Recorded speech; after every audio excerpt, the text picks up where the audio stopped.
Hello and welcome back to RageGamingVideos and more Baldurs Gate 3 talk. Of course, we're talking about patch 7. Now we're a few days into the launch of that patch. Obviously, it's been a major update. Lots of little bits of new content added and narration changes, lines, and lots of quality of life and bug fixes. But one of the biggest things right now is the fact that it's supposedly the final major update for the game, though we did know that more's coming in terms of photo mode and the crossplay plans that they have. But the biggest thing here is modding. In-game modding as a tool, allowing you to very smoothly, even if you're someone who never mods, actually try them. Have it done in such a straightforward way that's super smooth. And then on the other hand, if you're interested in trying your hand at modding, there's the toolkit. And if you're already a modder, it should make interacting with modding for this game significantly easier. So it's a big patch, and obviously a big part of that is modding. But is it really the final major update for the game? This has been going around a lot. Many articles have been posted and discussions. Sven himself, Sven Vinkt, has made it very clear that they're handing over the maintenance of the game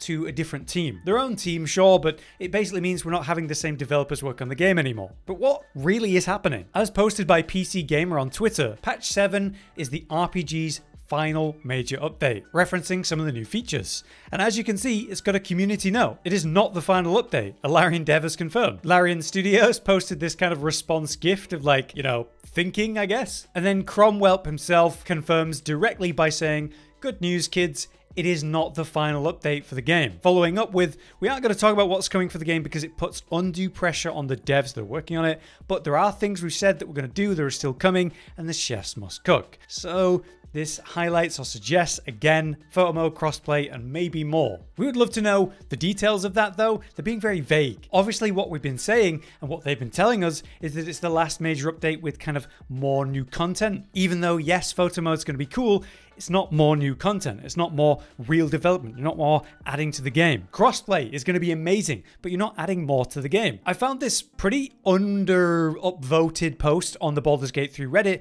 by Wombat Medic, who's a Larian community strategist. They have this fantastic post about mod troubleshooting post-release, and it says that patch 7 includes many big changes. We want to clarify some things, and it starts with, "Is patch 7 the final Baldurs Gate 3 patch?" The answer is no. We're still working on bringing you both crossplay and photo mode, plus plenty more bug fixes. This is so funny because what we're saying is what you've been telling us, that it's the final major patch update for the game. But that doesn't necessarily mean it's the last update. We expect more hotfixes, and yes, still crossplay and photo mode to come. I don't think anyone's been saying that they're not bringing those anymore. But like a major patch of, I don't know, patch 8 or 9 or 10, we can't expect those, or at least there's going to be a much bigger gap between these major patches now. So it almost looks like confusion between Larian and the community and what we're trying to like say. Obviously, we want more for the game, but we're not expecting it. However, people are interested. Even more new content. Amelia Tyler is the official narrator for the game. And if you take a look at this image from just a couple days back, we've got the narrator, we've got Halsin, we've got Jaheira, and we've got Gale all on a bus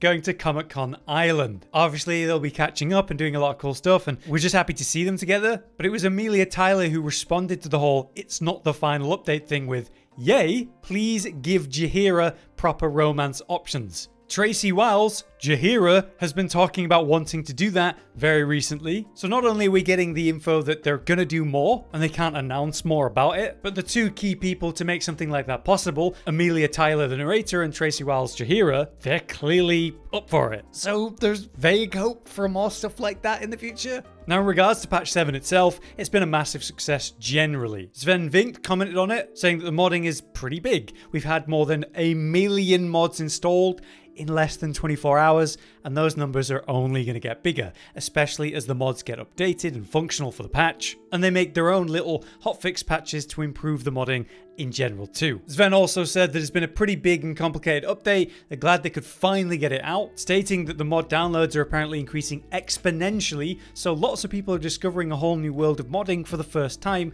and Baldurs Gate especially for the first time. So he's thrilled. Modding has been a massive success, and while there's definitely a lot to iron out, it's great to see. Something I want to make you guys aware of is the official Larian Channel from Hell YouTube channel, which is covering things to do with Baldurs Gate in the coming days. It's been run really well. So far, we've had lots of community discussions and showcases, and different people that worked on the game talking about different things like working on combat, the mocapping for that, working spells. There's been the PAX West panel, and now we have a mod showcase with a community creator looking at a mod in particular. Lastly, be aware that if anything went wrong for you, they've actually made a patch 6 beta branch available for those who want to go back to patch 6, because there are a lot of mods that, maybe you were running and they worked great. Maybe a lot of them were core to your current playthrough, and now you've kind of lost that playthrough until these mods get updated. So they provided this ability to go back to patch 6 so you can continue playthroughs that you were using those mods in the old version, no problem. This was based on a lot of feedback they got about the patch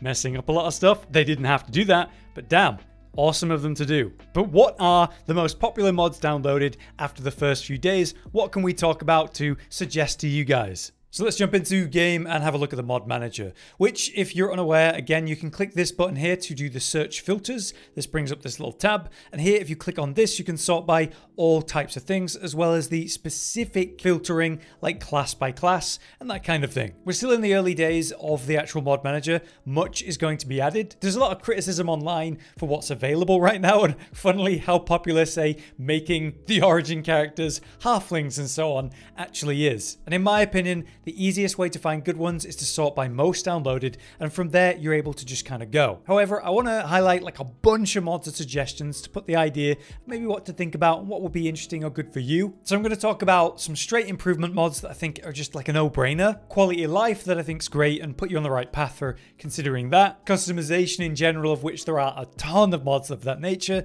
and preference mods that do change the game and will make it harder or easier. So let's start with the straight improvements, of which there's two I'm going to highlight. Firstly, we have improved UI or imp UI. This is actually the basis for other mods. This is a big deal, and it's actually the most downloaded mod that exists right now. It provides some subtle UI tweaks, but also leans into the potential for other mods to use this basis. For example, Better Inventory UI, which is a mod I definitely recommend, also has a dependency upon that mod. So wherever you see dependencies and it tells you the mod that you need installed for this to work, you first have to have that installed. So that's why I think, improved UI is just like the first thing to download. Alongside that, there's actually multiple types of mod manager fix mods. Basically, the purpose of this is to improve the mod pages that we look at here. Resizing, fixing bugs. I find when I'm looking at the overall page that the sizing is a little bit weird, the zooms are a little bit weird. Sometimes when I click on something, it just doesn't load. So having a mod for the mod manager is a funny concept, but yes, it's definitely worth thinking about. And like I said, there's multiple versions of it, like this one's a totally different one for you to consider, but the most downloaded one's probably a safe bet, literally on the first page. So those are the two that I think are just straight improvements to the functionality of the game. Let's now talk about some quality of life. So again, you can specifically filter by most downloaded and then choose quality of life, and we can see that. In my opinion, a lot of this isn't necessarily quality of life. Like take weightless gold. This is a mod that I would recommend because it is really annoying to have a lot of gold and that being weighing you down. But it's undeniable that you're making an aspect of the game significantly easier by using a mod like this, and so it is quality of life, but it's more than that in my opinion. Quality of life for me are things that are not going to affect the game in any positive or negative way. It's just going to make your experience better. And that's why I'm recommending better mods, of which there are many better X quality of life mods to consider. In fact, you'll find many of them in the top downloads for good reason. In the case of Better Inventory UI, it's literally going to make everything organized and easier to read, adding different highlights to the backgrounds of items to showcase the differences between them. It'll help you at a glance identify what's actually valuable, what's usable, the general subtle UI improvements that personally I really appreciate. Like I said though, there's a ton of better mods, like the Better Hotbar is another good example. This is going to increase the number of slots that you actually have for your hotbar and allows you to manage it in new ways. I've always found the base hotbar system to be functional but visually quite horrible when you start to extend it for when you've got loads of things on it. This just gives you a lot more control over that. I just think the organization of it's a bit more visually pleasing. Other popular ones would be, say, better target information. You can see the difference between, say, the statuses on the target. We have regen, burning, and threatened here, and then with this new version, we change the icons, but also we show the resistances of the target. Now you see an icon for it, the type of enemy that it is. It's reducing the size of icons and just providing you with more information at the same time. So any of these better mods, of which there are absolutely tons of them, I just think are great quality of life options. You don't have to go crazy with them. Take a look. The map ones aren't necessarily for me personally, but most of them, if not all of them, are going to make things a little bit better without, positively or negatively impacting your playthrough. The last quality of life mod that I really want to highlight though is new loading screens. This is just something very simple. It's a variety of really nice art during your loading screens to add some, actual variety and interest instead of just the same background that we've seen a billion times. And personally, I just like this kind of thing after I played hundreds of hours of something. It just adds that little bit of flavor. Next, let's talk about customization. And this is obviously very personal to you and what you want. But the very first mod of customization that I would jump to is actually NPC and outfit inspired dyes. This was highlighted by Larian themselves when they made their patch 7 big blog post. There's a lot of colors that just aren't available to you normally, and you can see how it changes the colors of one armor set in drastic ways. They're serious about this. There's so many types that come from NPCs. An iconic one for you bards is the bard, the origin character that never was. Getting her colors for your outfits, it's going to be cool. Adding a lot of flavor with just one single mod. When you go crazy with customization, it can get a bit out of hand, so I try to focus on one or two things at a time. For example, you can see that there's Kay's hair mod here, and it's good to work with consistent modders in this way. There are multiple Kay's customization tools to add a lot of flavor to your character customization. Kay also has a hair extension specific one that adds a ton of much more subtle hair changes that will have a huge impact. The literal most downloaded, most popular mod is Faces of Faerun, and all it does is add a load of new faces to the characters in your character creator. For many of us, this is the most important thing.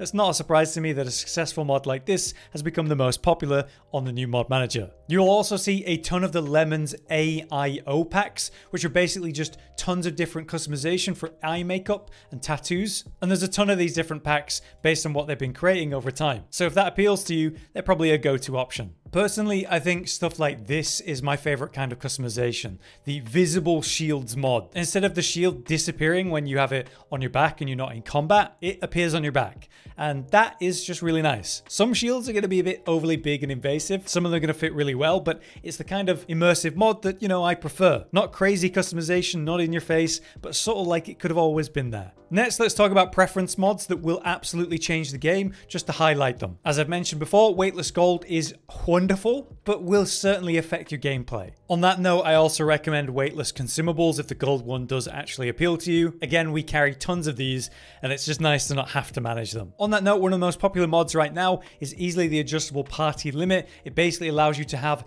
a massive increase to the max party size, even in multiplayer, allowing you to have a party of up to 16 if you want, which will be absolutely busted, but certainly make for a different playthrough. On that note, I want to reference the unlock level curve mods, of which there's actually quite a few options. For example, one that's going to be pretty popular, I think, is the 13 to 20 levels, meaning you won't get stuck and capped at 12. You could go all the way to 20 with this if you want. That will make you absolutely busted OP in the current, version of the game, but it is certainly an option. On that note, some of the other ones are going to make it even faster to actually level up, should you desire different speeds. Now, outside of that, it can be your own choices for things like races and classes, as well as subclasses. There's going to be a ton of new options, entirely new races like the Elemental Power one that come with 4 sub-races, or sub-race specific ones like the Astral Elves. This is going to be a lot more personal to you guys, obviously, but I must admit I do like the idea of adding races that exist that we just can't play ourselves. Praise Boal.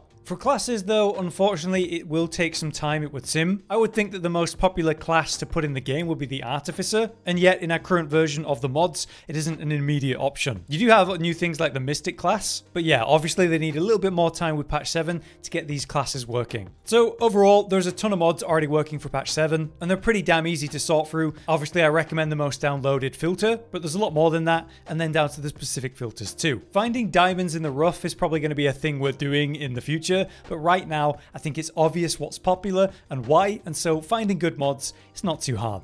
So with those mods considered, I just want to highlight again that post by Wombat Medic. I recommend you check it out. It explains a lot of information to do with the Baldurs Gate 3 toolkit, information about different specific stuff like Mod Fixer, directing you to fantastic guides to help you kind of try make your first mod, as well as how to troubleshoot as well. It's great information, so do be aware of it. But yeah, that's my little overview of all things patch 7 and modding and all the stuff that's happened with it and potential future content. Again, they've said things quite weirdly. We know there's going to be a photo mode and a crossplay at some point. There's still that kind of blind hope for more content. We will see though. If you guys have any suggestions for great mods then, do let us know. But for now, I've been Hollow, you've been you. Thank you for watching.